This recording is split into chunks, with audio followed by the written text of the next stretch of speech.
Before Law and Order dominated Dick Wolf's empire, he created a groundbreaking cop show that featured soul legend Gladys Knight as a nightclub owner, saw its stars stage a salary walkout that led to death threats from the producer himself, and made history as TV's first police drama with 2 leads of color, only to have its final episode banned from airing for 8 months. Fact 1, originally named after a record label before New York. Undercover became the title that would make television history. The show had a completely different name that revealed its deep roots in the music industry. The series was originally called Uptown Undercover, a direct homage to Uptown Records, one of the most influential hip-hop and R&B labels of the early 1990s. This wasn't just a random choice or a coincidence. The connection was intentional and meaningful because Andre Harrell, the visionary founder and CEO of Uptown Records, served as an executive producer on the series alongside Dick Wolf. Harrell's involvement brought an authentic musical sensibility to the show that most police dramas could never achieve. Under his leadership, Uptown Records had launched the careers of artists like Mary J. Blige, Jodeci, and Heavy D and the Boys, establishing the label as a powerhouse that blended hip-hop swagger with soulful R&B melodies. By bringing that same energy and cultural awareness to television, Harrell helped create something entirely new in the cop show genre. The Uptown title reflected not just the record label's influence, but also the uptown Manhattan neighborhoods and Harlem culture that the show would celebrate throughout its run. The decision to eventually change the name to New York Undercover was likely made to broaden the show's appeal and make it more immediately recognizable as a New York City police drama. However, that original Uptown Records connection remained vital to the show's DNA. The musical performances that became the series' signature element, the authentic urban storytelling, and the commitment to showcasing Black and Latino culture all stemmed directly from Andre Harrell's vision and his determination to bring the Uptown Records aesthetic to primetime television. Fact 2, first police drama with 2 minority leads. New York Undercover didn't just add diversity to the police drama genre, it completely rewrote the rules about who could be a leading character in this type of show. When the series premiered in 1994, it became the first American police drama in television history to feature 2 people of color as its main protagonists. Detective J.C. Williams, played by Malik Yoba, was African American, while his partner, Detective Eddie Torres, played by Michael De Lorenzo, was of Puerto Rican and Italian descent. This wasn't a case of one minority character paired with a white lead, or diverse supporting characters surrounding a white protagonist. Both leading detectives were men of color, working together as equal partners. This groundbreaking casting decision reflected the actual diversity of New York City and its police force in a way that previous cop shows had failed to do. Programs like Hill Street Blues, NYPD Blue, and even Dick Wolf's own Law and Order had featured diverse casts, but they typically centered white characters in the lead roles with minority actors in supporting positions. New York Undercover flipped that formula entirely, placing Williams and Torres front and center in every episode, making their perspectives, their communities, and their experiences the heart of every story. The significance of this representation cannot be overstated for viewers who had rarely seen themselves reflected as heroes in primetime police dramas. The show explored issues like racial profiling, community relations with law enforcement, and the challenges of policing diverse neighborhoods through the authentic lens of detectives who actually came from those communities. Williams and Torres weren't just solving crimes, they were navigating the complex realities of being officers of color in a city where race, ethnicity, and justice intersected in complicated ways every single day. Fact 3. Gladys Knight owned the fictional nightclub. In one of the most inspired casting decisions in television history, legendary soul singer Gladys Knight took on a recurring role as Natalie, the sophisticated owner of Natalie's nightclub during the show's first season. This wasn't just a celebrity cameo or a brief guest appearance. Knight became an integral part of the series, appearing regularly as the proprietor of the upscale jazz and R&B venue where detectives Williams and Torres would unwind after their dangerous shifts on the streets of New York City. Her presence brought instant credibility and star power to the show, but more importantly, It created the perfect setting for what would become New York Undercover's most distinctive and beloved feature. Natalie's nightclub served as the backdrop for live musical performances that closed out nearly every episode during the first 3 seasons. Week after week, the biggest names in R&B, hip-hop, and soul would take the stage at Natalie's, performing for the crowd while the detectives reflected on the case they had just solved. These weren't lip-synced performances or pre-recorded clips. The artists actually performed live on set, creating authentic concert moments that gave the show a unique energy and cultural relevance that no other police drama could match. Artists like D'Angelo, Nas, Brian McKnight, and countless others graced the Natalie stage, turning the fictional nightclub into one of the hottest venues on television. Gladys Knight's own musical legacy made her the perfect choice to oversee this cultural hub. As the lead singer of Gladys Knight and the Pips, she had delivered classic hits like Midnight Train to Georgia and Neither One of Us, establishing herself as one of soul music's most respected voices. Her portrayal of Natalie gave the character an effortless sophistication and wisdom that made the nightclub feel like a real gathering place for the community. Fact 4. Mary J. Blige made unprecedented double appearance.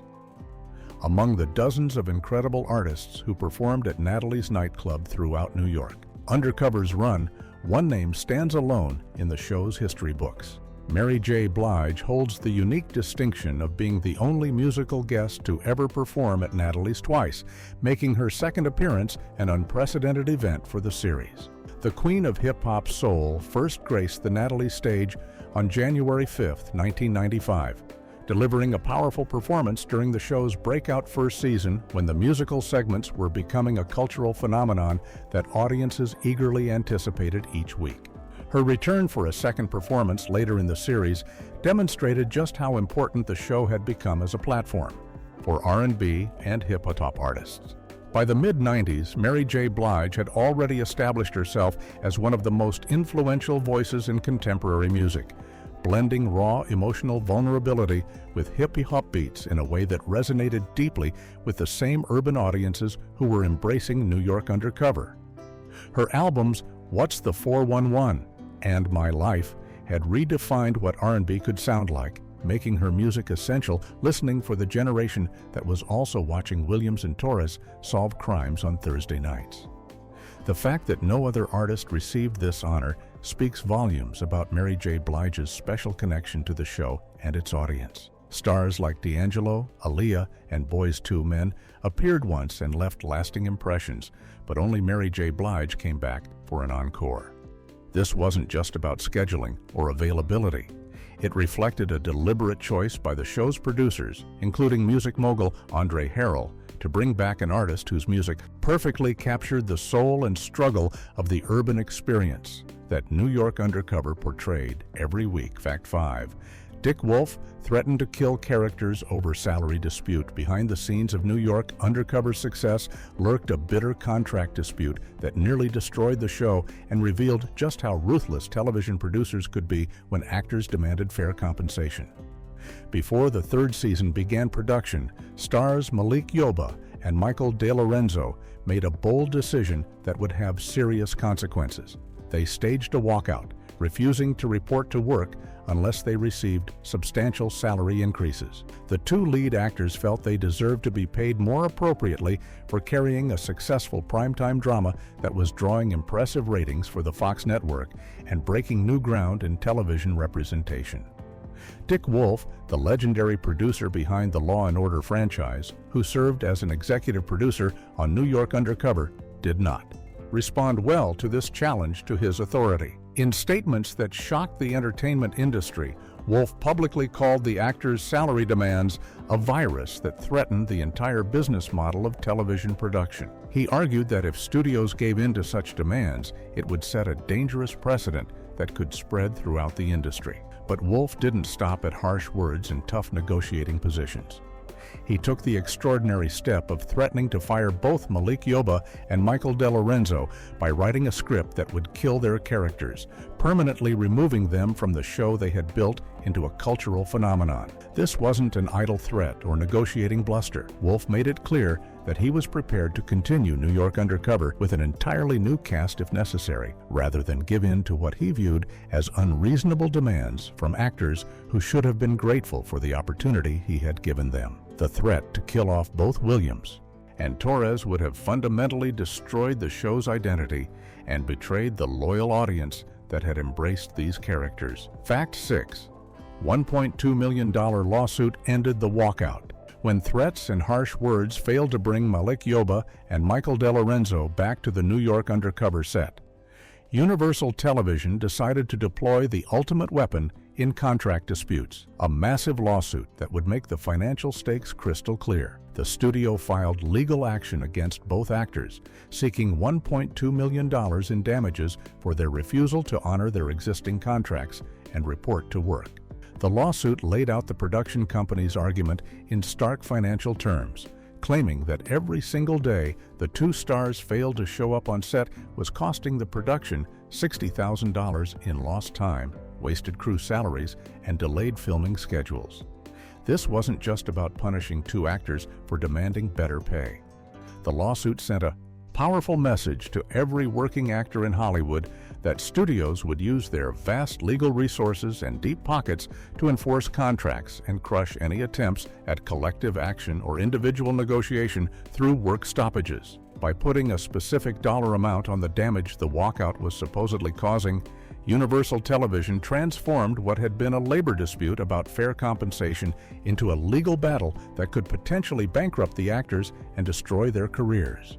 The $60,000 per day figure created mounting pressure with each day that passed, turning the standoff into a financial time bomb that would explode if the actors held out too long. The strategy worked exactly as the studio intended. After just 3 days of facing this enormous lawsuit and watching the financial penalties pile up, Malik Yoba and Michael DeLorenzo ended their walkout and returned to work. They received no salary increase, no improved contract terms, and no concessions whatsoever from Universal Television or Dick Wolf. The actors had tried to leverage their importance to the show into better compensation, but they discovered that even as the stars of a successful series, they had far less power than the studio and producers who controlled the production. Fact 7. Torres died as revenge. For contract dispute. The bitter contract dispute between Michael DeLorenzo and Dick Wolf may have officially ended when the actor returned to work after the failed salary walkout, but the personal and professional tensions between them never truly healed. Throughout the filming of New York Undercover's third season, an uncomfortable atmosphere reportedly hung over the production, with DeLorenzo and Wolf maintaining a cold relationship that barely concealed the anger and resentment on both sides. When the Season 3 finale aired, viewers witnessed something shocking. Detective Eddie Torres, one of the two central characters who had been the heart of the show since its premiere, was killed by a car bomb in a brutal and unexpected death scene that permanently removed him from the series. The official explanation for writing Torres out of the show was creative. The producers claimed they wanted to shake up the format and create dramatic stakes by showing that even main characters weren't safe from the dangers of undercover police work. However, many people involved with the show and entertainment industry observers have long believed that Torres's death was actually Dick Wolf's revenge for the contract dispute. By killing off DeLorenzo's character, Wolf sent a clear message about what happened to actors who challenged his authority and tried to negotiate better deals through walkouts and public disputes. Whether Torres's death was purely a creative decision or personal retaliation may never be confirmed, but the timing and circumstances certainly seemed suspicious. The character died at the end of the season that immediately followed. The salary dispute, after Dick Wolf had explicitly threatened to kill both Williams and Torres if the actors didn't return to work on the studio's terms. DeLorenzo had returned without getting the pay increase he sought, essentially losing the standoff, but Wolf may have decided to follow through on his threat anyway as a form of delayed punishment and a warning to any other actors who might consider similar tactics in the future. Fact 8. Torres and his bride murdered on their wedding day. The death of Detective Eddie Torres in the Season 3 finale stands as one of the most emotionally devastating moments in police drama history, not just because a beloved main character died, but because of the horrific timing that made his murder even more tragic. In the episode that aired in May of 1997, Torres finally married his longtime love interest, Nina Moreno, in a beautiful ceremony that seemed to promise happiness and a fresh start for the character after years of dangerous undercover work and personal struggles. The wedding represented hope and celebration, giving fans a moment of joy before the season finale's explosive conclusion. But that happiness lasted less than 24 hours. In that same episode, on what should have been the beginning of Eddie Torres's married life, both Torres and his partner, Tommy McNamara, were killed during a violent confrontation with a gang of bank robbers. The shocking double murder eliminated not one but two major characters from the show in a single episode, fundamentally changing New York Undercover's entire dynamic heading into what would eventually become its troubled fourth and final season. Torres didn't get to enjoy a honeymoon, didn't get to build a life with his new bride, and didn't even get to survive his own wedding day. The decision to kill Torres mere hours after his wedding seemed almost cruelly designed for maximum emotional impact. Viewers had invested 3 full seasons in Eddie Torres's journey, watching him navigate the dangers of undercover work while trying to maintain relationships and some semblance of a normal life. The wedding felt like a reward for that journey, a suggestion that Torres might actually find happiness despite the dangerous job. Instead, Nina Moreno became a widow before she even adjusted to being a wife, and fans were left reeling from the brutal reminder that in Dick Wolf's universe, happy endings were never guaranteed. Fact 9. One character lied about her age to join NYPD. When Detective Nell Delaney joined the cast of New York Undercover in the show's 4th season, she brought with her a fascinating backstory that revealed a hidden secret from her past. According to her character's history, Delaney had lied about her age when she entered the New York Police Department Academy years earlier, falsifying her application to meet the minimum age requirement so she could begin her law enforcement career earlier than the rules would have allowed. This deception remained hidden throughout her early years on the force, allowing her to rise through the ranks and eventually earn a position as a detective in the prestigious 4th Precinct. However, years after the initial lie, Delaney's false application came to light, exposing her misconduct and creating a potential crisis that could have ended her police career. In most real-world scenarios, lying on an official police application would result in immediate termination, regardless of how much time had passed or how exemplary the officer's service had been since that initial deception. Police departments typically have zero tolerance for dishonesty during the hiring process, viewing it as a fundamental character flaw that disqualifies someone from the trust and authority that comes with carrying a badge and gun. The revelation should have been a career-ending scandal. Yet in the world of New York Undercover, the NYPD made an extraordinary decision to overlook Delaney's lie and allow her to remain on the force despite the exposed deception. The department apparently decided that her years of solid police work and dedication to the job outweighed the youthful mistakes she had made when applying to the academy. This unusually forgiving response kept the character on the show and allowed actress Lauren Velez, who played Delaney, to continue in the role throughout the difficult 4th season when the series was struggling with major cast changes and declining ratings. Fact 10. 2 Law and Order characters crossed over. Years before the Marvel Cinematic Universe made shared fictional universes a cornerstone of popular entertainment, and long before Dick Wolf would build an entire empire of interconnected Chicago and FBI shows, New York Undercover quietly established that it existed in the same television world as Law and Order.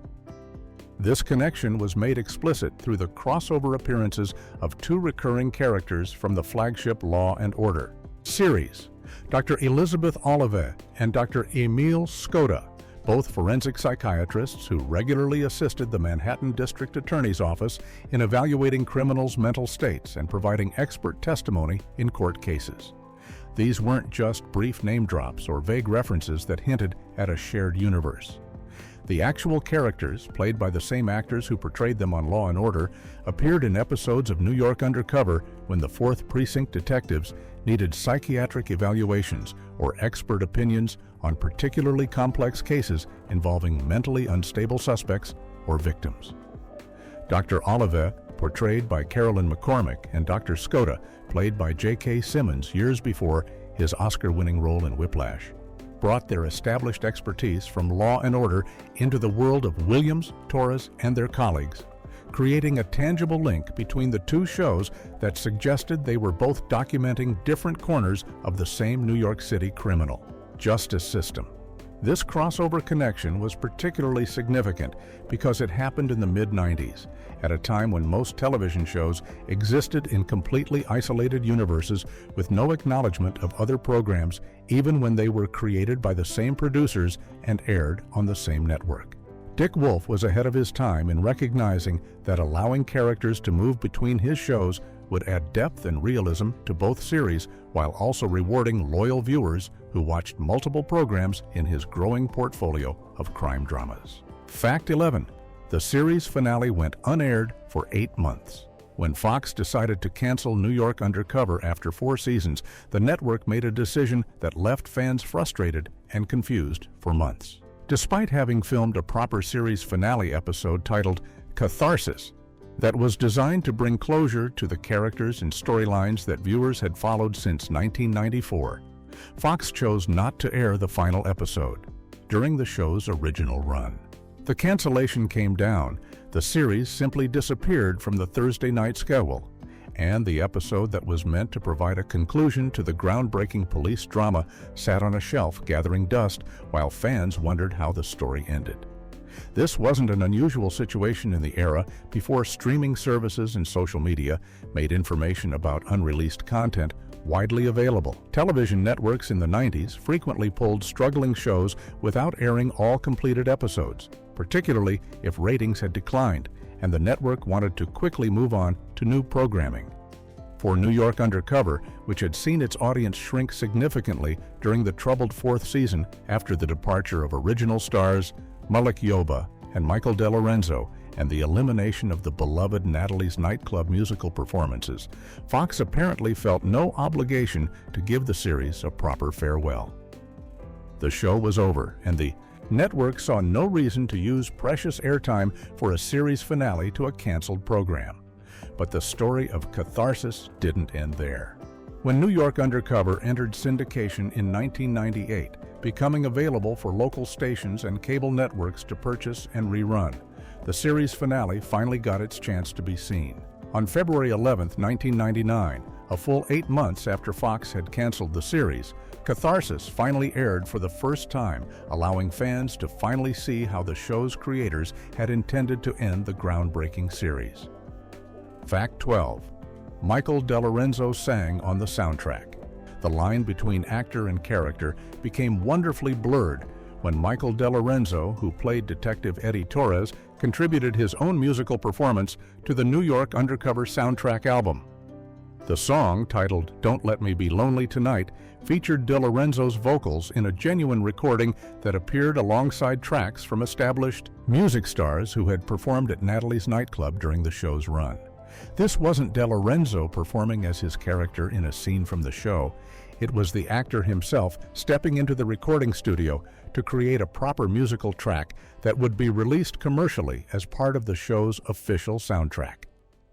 This crossover between DeLorenzo's acting career and musical ambitions made perfect sense, given the show's deep integration of music into its storytelling and format. New York Undercover had always celebrated the connection between police work and the urban music scene, with detectives frequently moving between crime scenes and the world of R&B and hip-hop that thrived in the same neighborhoods. By having one of the show's stars actually contribute a song to the soundtrack, the producers further reinforced the authentic relationship between the show's world and the music industry. DeLorenzo wasn't just acting in a show that featured music he was participating in that musical tradition himself. The choice of song Don't Let Me Be Lonely Tonight also carried emotional resonance for a character like Eddie Torres, whose personal life was often complicated by the demands and dangers of undercover police work. The title alone suggested the loneliness and isolation that came with Torres's job, the difficulty of maintaining relationships when you were constantly lying about your identity and putting yourself in dangerous situations. Whether intentionally or not, De Lorenzo's musical contribution added another layer to how fans could understand and connect with the character he portrayed. Fact 13. Season 4 eliminated all musical performances. The decision to radically change New York Undercover's format for its fourth season ranks among the most disastrous creative choices in television history, fundamentally destroying what had made the show special and unique. Natalie's Nightclub, which had been the setting for the show's signature musical, performances at the end of nearly every episode for 3 successful seasons, was completely eliminated as a regular location. The weekly appearances by major R&B and hip-hop artists came to an abrupt end, removing the element that had set New York Undercover apart from every other police drama on television and had made it essential viewing for music fans as well as crime show enthusiasts. This dramatic format change came as part of a complete overhaul following the departures of original stars Malik Yoba and Michael De Lorenzo, whose characters were either killed off or written out of the series. The new 4th season featured replacement detectives and a darker, grittier tone that abandoned the smooth blend of police work and musical culture that had been the show's trademark. Without Natalie's providing a space for artists to perform and for detectives to decompress after dangerous assignments, New York Undercover became just another cop show, indistinguishable from the dozens of other police procedurals that cluttered the television landscape. The special alchemy that had made the show a cultural phenomenon, the combination of authentic urban storytelling, groundbreaking minority representation, and cutting-edge musical performances, was completely lost. The consequences were immediate and severe. Ratings for the show dropped dramatically during Season 4 as fans who had tuned in for the unique mix of crime drama and music programming abandoned the series. Without the musical performances that had made New York Undercover a must-watch event each week, there was little reason for audiences to stay loyal to a show that had lost both its original stars and its creative identity. Fox canceled the series before the 4th season even finished airing, ending a groundbreaking program. Fact 14. Only one episode had no Natalie's performance. Throughout the first 3 seasons of New York Undercover, the show established such a consistent pattern of ending each episode with a musical performance at Natalie's Nightclub that viewers came to expect it as an essential part of the viewing experience. Week after week, no matter how intense or violent the crime case had been, the final minutes would shift to the warm, sophisticated atmosphere of Natalie's, where a major artist would perform while the detectives relaxed and reflected on the investigation they had just concluded. This structure became so fundamental to the show's identity that breaking it even once seemed almost unthinkable. Yet there was one notable exception to this otherwise unbroken rule. Season 1, Episode 15, concluded its story not with the usual scene at Natalie's Nightclub featuring a musical performance, but instead with a scene set inside a church. The exact reasons for this departure from the established format aren't entirely clear. It may have been a creative decision based on the specific story being told in that episode, or it could have been a practical matter of scheduling or availability that made it impossible to secure a musical guest for that particular week of production. Regardless of the reason, the episode stands alone in the first 3 seasons as the only time New York Undercover broke its signature format. The fact that this happened only once demonstrates just how committed the show's producers were to maintaining the musical element as a non-negotiable part of the series. Even when budgets got tight, when scheduling became difficult, or when a particular episode's story might not naturally lead to a nightclub scene, the producers almost always found a way to get the detectives to Natalie's for that closing musical moment. The church ending in episode 15 became memorable precisely because it was so unusual, a single deviation from a format that otherwise remained sacred. Walk 15. Fox competed against NBC's must-see TV. During the 1990s, Thursday night television represented the most competitive and culturally significant battle in broadcast programming, with NBC's legendary must-see TV lineup dominating the ratings and the conversation among most American viewers. Shows like Friends, Seinfeld, ER, and Frasier made NBC's Thursday night schedule nearly unbeatable,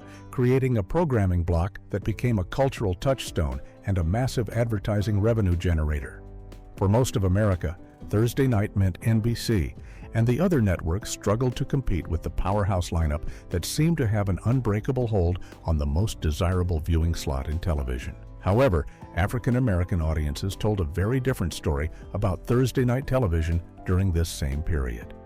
While NBC dominated with white viewers and general audience ratings, Fox had quietly built its own alternative Thursday night powerhouse that attracted black viewers in enormous numbers. The network's lineup of Martin Living Single and New York Undercover created what effectively became must-see TV for African American households, offering representation and storytelling that spoke directly to black experiences in a way that NBC's predominantly white casts and storylines simply couldn't match. Martin Lawrence's outrageous comedy, the relatable friendship dynamics of Living Single, and the groundbreaking police work of New York Undercover's detectives provided programming that reflected black culture, humor, and perspectives. This split in viewing habits revealed important truths about diversity in television during the 90s. While NBC could claim victory in overall ratings and advertiser-friendly demographics, Fox's Thursday night lineup demonstrated that there was a substantial underserved audience hungry for programming that featured black characters in leading roles and told stories from black perspectives.